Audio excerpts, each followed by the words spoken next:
Welcome to worship. We are here at the sanctuary of Bern Evangelical Lutheran Church in Bern Township, Pennsylvania.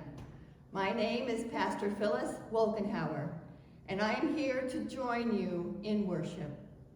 I encourage you to think about how you can continue worshiping God in your daily life through word and deed to help others in many ways. Please remember your own worshiping community by sending in your offering. Even though we cannot be physically together, congregations continue to be involved in important and innovative ministry in these trying times. We're going to practice a little bit our peace so that we can do this, so that we can learn that. We're not learning the whole peace be with you, we're just learning peace right now.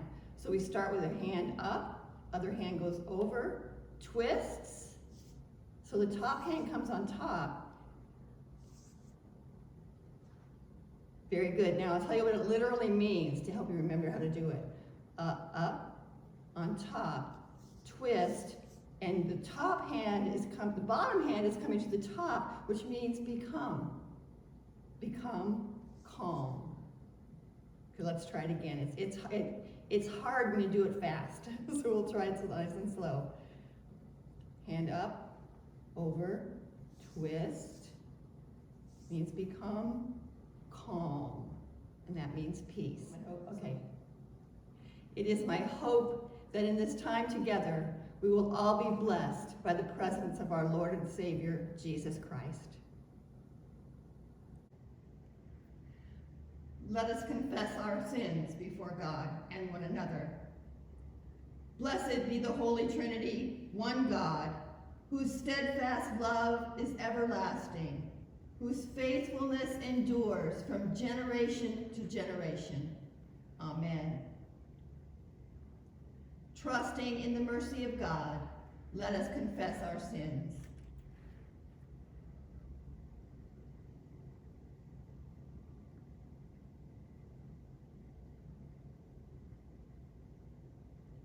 Reconciling God, we confess that we do not trust your abundance, and we deny your presence in our lives. We place our hope in ourselves and rely on our own efforts. We fail to believe that you provide enough for all. We abuse your good creation for our own benefit. We fear difference and do not welcome others as you have welcomed us. We sin in thought, word, and deed. By your grace, forgive us. Through your love, renew us, and in your spirit, lead us, so that we may live and serve you in newness of life. Amen. Beloved of God, by the radical abundance of divine mercy, we have peace with God through Jesus Christ, through whom we have obtained grace upon grace. Our sins are forgiven. Let us live now in hope, for hope does not disappoint, because God's love has been poured into our hearts through the Holy Spirit. Amen.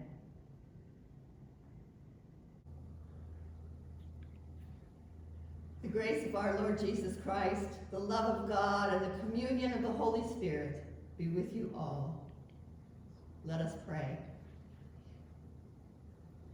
Faithful God, most merciful Judge, you care for your children with firmness and compassion. By your Spirit, nurture us who live in your kingdom, that we may be rooted in the way of your Son, Jesus Christ, our Savior and Lord. Amen. A reading from Isaiah. Thus says the Lord, the King of Israel, and Israel's Redeemer, the Lord of hosts. I am the first and I am the last. Beside me there is no God. Who is like me? Let them proclaim it. Let them declare and set it forth before me. Who has announced from the old the things to come? Let them tell us what is yet to be. Do not fear or be afraid. Have I not told you from of old and declared it? You are my witnesses. Is there any God besides me? There is no other rock. I know not one. The word of the Lord.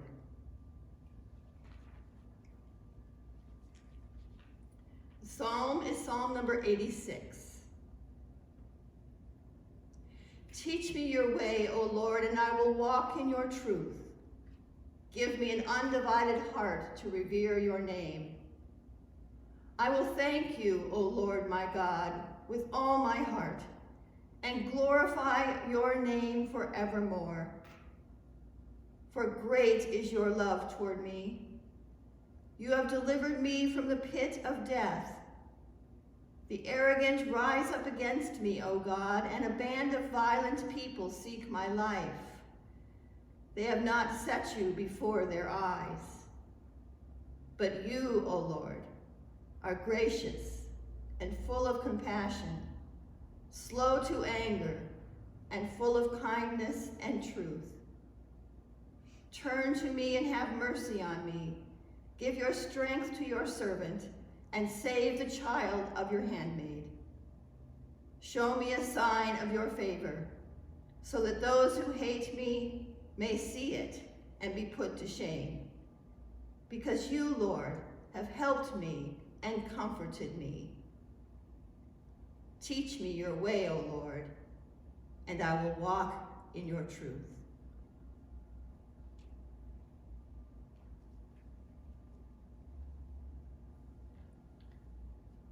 A reading from Romans. So then, brothers and sisters, we are debtors, not to the flesh, to live according to the flesh. For if you live according to the flesh, you will die. But if by the Spirit you put to death the deeds of the body, you will live. For all who are led by the Spirit of God are children of God. For you did not receive a spirit of slavery to fall back into fear, but you have received a spirit of adoption. When you cry, Abba, Father, it is that very Spirit bearing witness with our spirit that we are children of God. And if children, then heirs, heirs of God and joint heirs with Christ. If, in fact, we suffer with him, so that we may also be glorified with him. I consider that the sufferings of this present time are not worth comparing with the glory about to be revealed to us. For the creation waits with eager longing for the revealing of the children of God.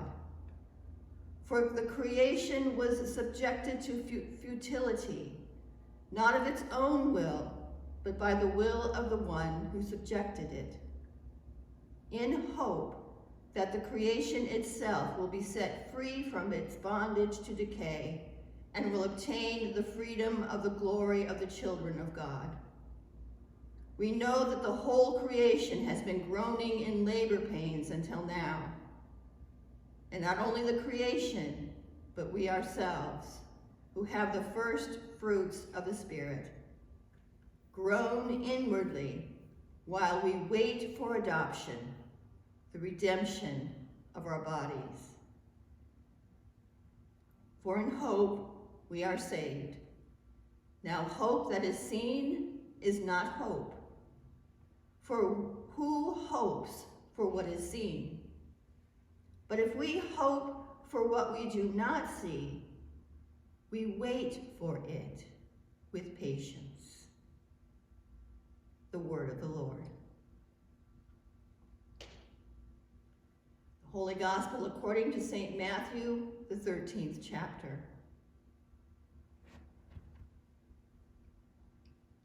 Jesus put before the crowds another parable. The kingdom of heaven may be compared to someone who sowed good seed in his field.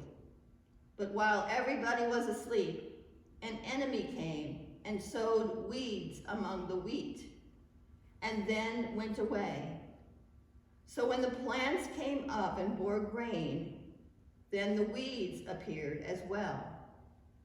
And the slaves of the householder came and said to him, "Master, do you not sow good seed in your field? Where then did these weeds come from?" He answered, "An enemy has done this." The slave said to him, "Then do you want us to go and gather them?" But he replied, "No, for in gathering the weeds, you would uproot the wheat along with them. Let both of them grow together until the harvest. And at the harvest time, I will tell the reapers, collect the weeds first and bind them in bundles to be burned, but gather the wheat into my barn." Then he left the crowds and went into the house. And his disciples approached him, saying, "Explain to us the parable of the weeds of the field." He answered, "The one who sows the good seed is the Son of Man. The field is the world, and the good seed are the children of the kingdom. The weeds are the children of the evil one, and the enemy who sowed them is the devil. The harvest is the end of the age, and the reapers are angels. Just as the weeds are collected and burned up with fire, so will it be at the end of the age. The Son of Man will send his angels, and they will collect out of his kingdom all causes of sin and all evildoers. And they will throw them into the furnace of fire, where there will be weeping and gnashing of teeth. Then the righteous will shine like the sun in the kingdom of their Father. Let anyone with ears listen." The Gospel of the Lord.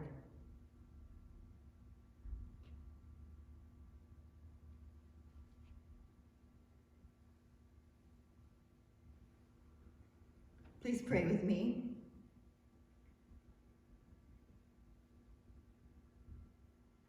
Abba, Father, we know that you love us, and we love you.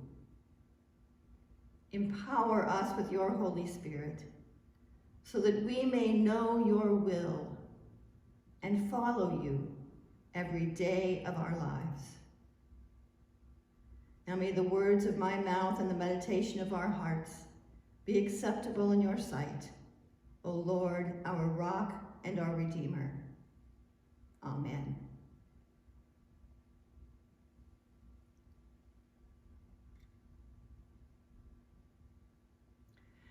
I grew up in the suburb of San Francisco and didn't really know much about farming until I started serving in congregations in rural areas of our country. Living among farmers and ranchers opened up for me new ways some of the images and parables in the Bible could be understood. The discipline of agriculture has helped me in my understanding of Scripture. Today's parable is about a farmer who plants good seeds in his field, but then discovers that the weeds that happened to look an awful lot like the wheat had grown up beside the healthy grain. Jesus said, "The kingdom of heaven is like someone who sowed good seed in his field. When the weeds grew up beside the grain, the farmer told his workers to leave the weeds alone, and they would be taken care of at harvest time."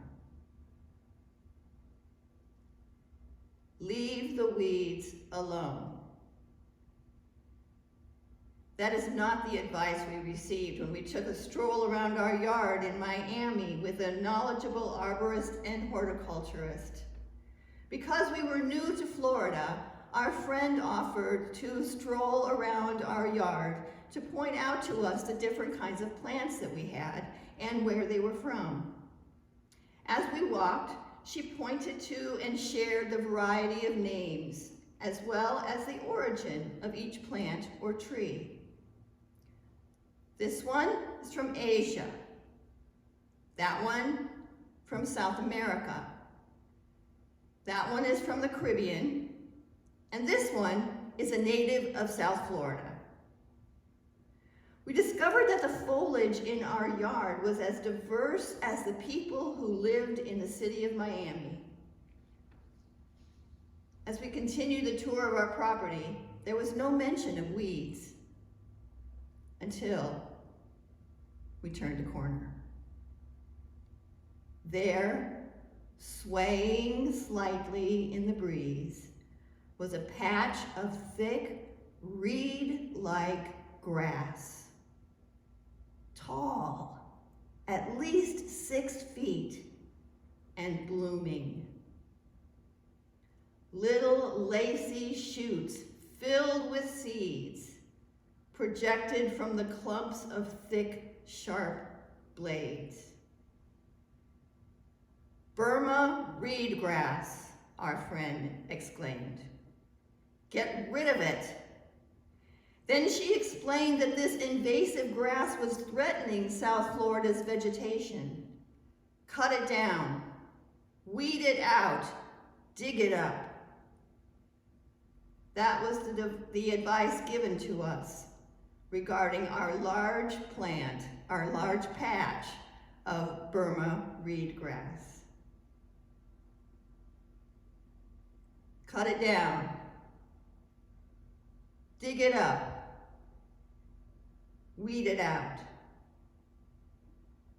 There have been times in the history of the church when God's people, seeking to be faithful to God's call to care for the kingdom, have attempted to weed out certain people or ideas that were different from their own. It happened in the early church when the question of baptizing Gentiles was debated.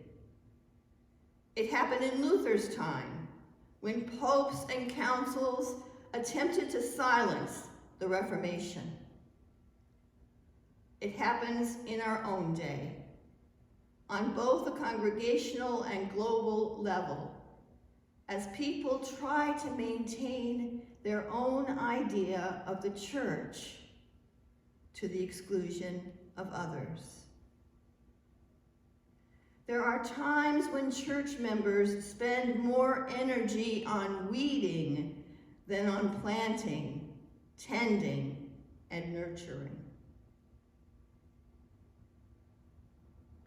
In 2020, the whole world is in turmoil. There is a virus threatening our lives, separating us from one another and changing many aspects of our life that we once knew. Racism is turning us against one another. Instead of celebrating our differences and learning from each other, we are fearful, angry, judgmental, and hateful. It seems that there are weeds growing beside us, among us, within us. And it's easy to criticize, condemn, and ignore those who are different.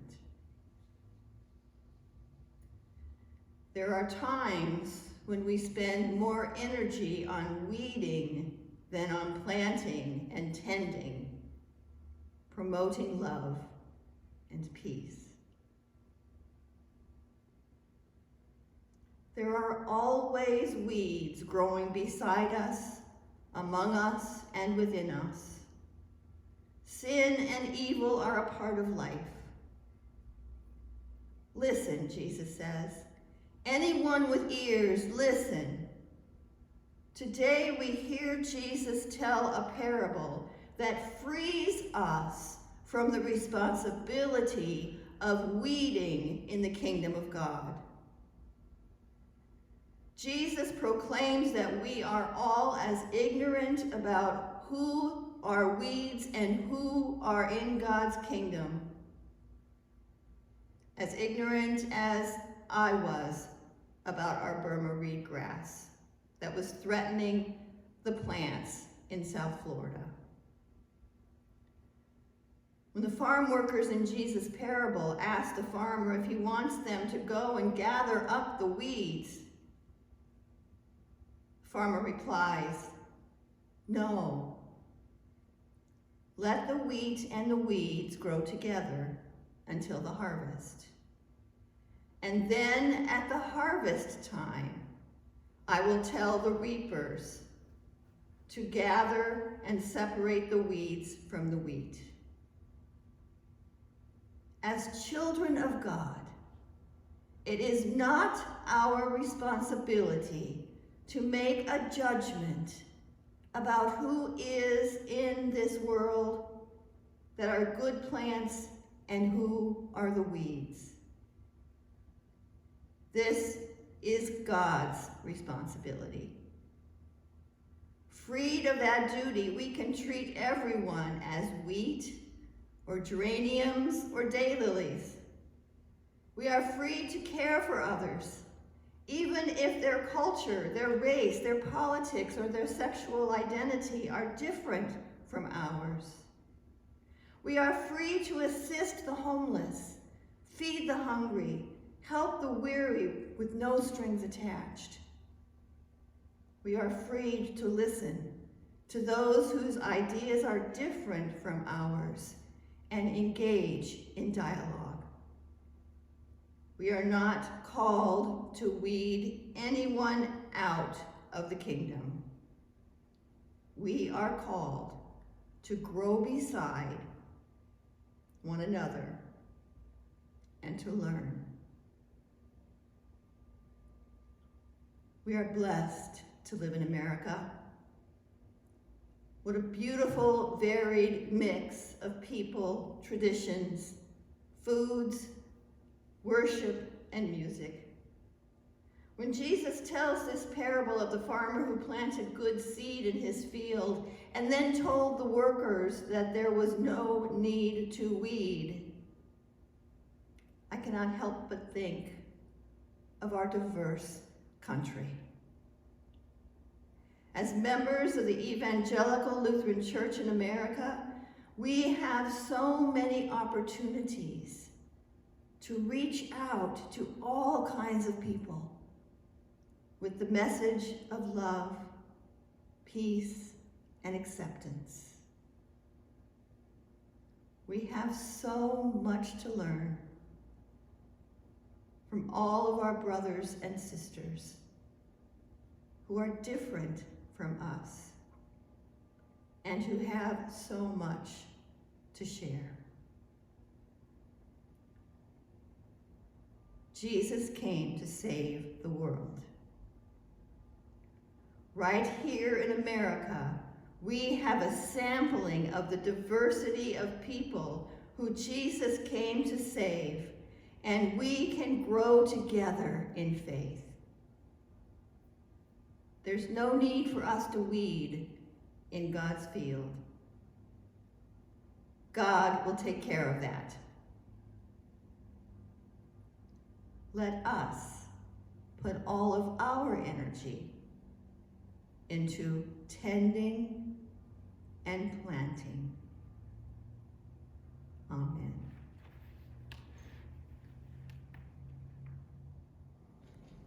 With the whole church, let us confess our faith in the words of the Apostles' Creed. I believe in God the Father Almighty, creator of heaven and earth. I believe in Jesus Christ, his only Son, our Lord, who was conceived by the power of the Holy Spirit and born of the Virgin Mary, who suffered under Pontius Pilate, was crucified, died, and was buried. He descended into hell. On the third day he rose again. He ascended into heaven and is seated at the right hand of the Father. He will come again to judge the living and the dead. I believe in the Holy Spirit, the Holy Catholic Church, the communion of saints, the forgiveness of sins, the resurrection of the body, and the life everlasting. Amen. Let us share the peace with one another. We'll practice first. One hand up, the other hand on top. Turn them around. And peace, very nice.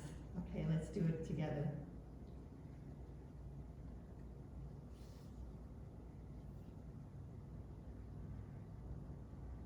Peace.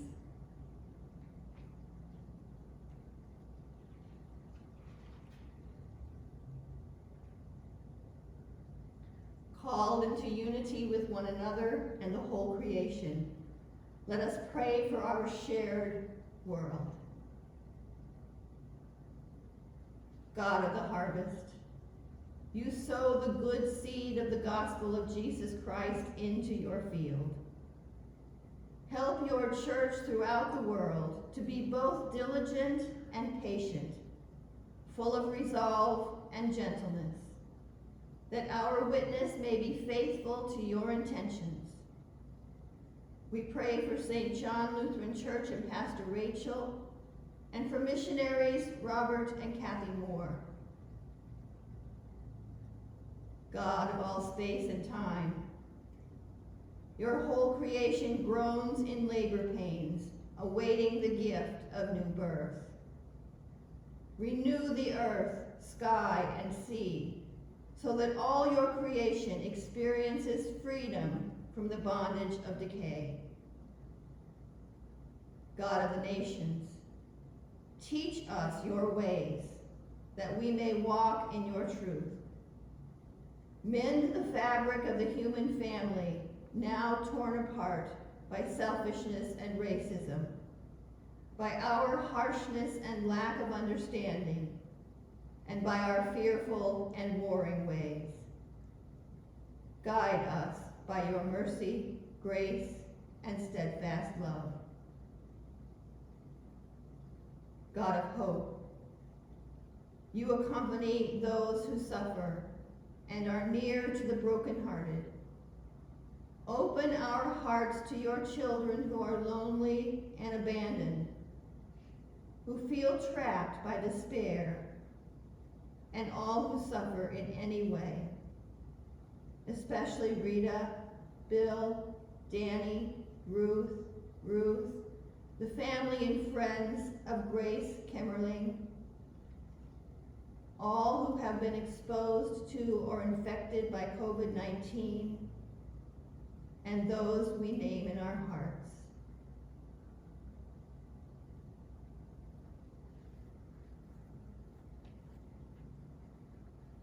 God of the seasons, in the midst of this uncertain and weary summer, open up for us times of refreshment, renewal, and new opportunities.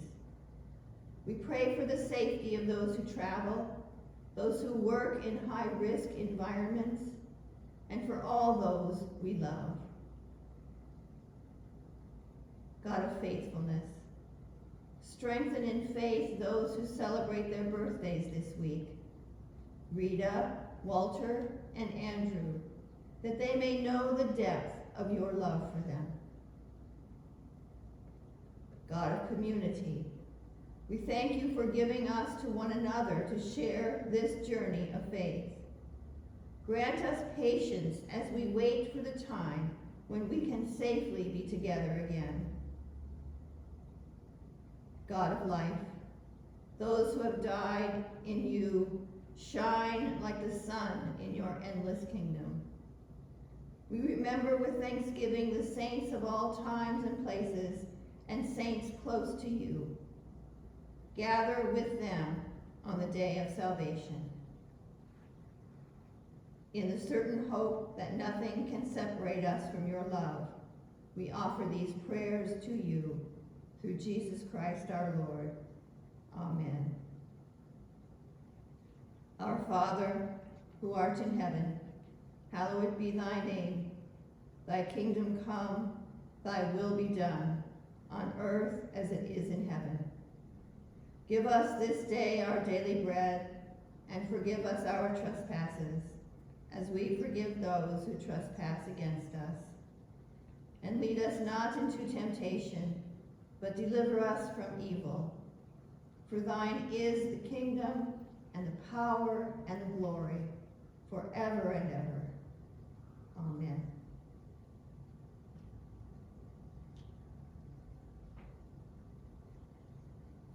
Go out into God's world with the spark of the Holy Spirit. Let love guide your actions. Listen for the Spirit of truth. Spread the peace of Christ. And remind everyone you meet that they are beloved children of God. In the name of the Father, and of the Son, and of the Holy Spirit. Amen.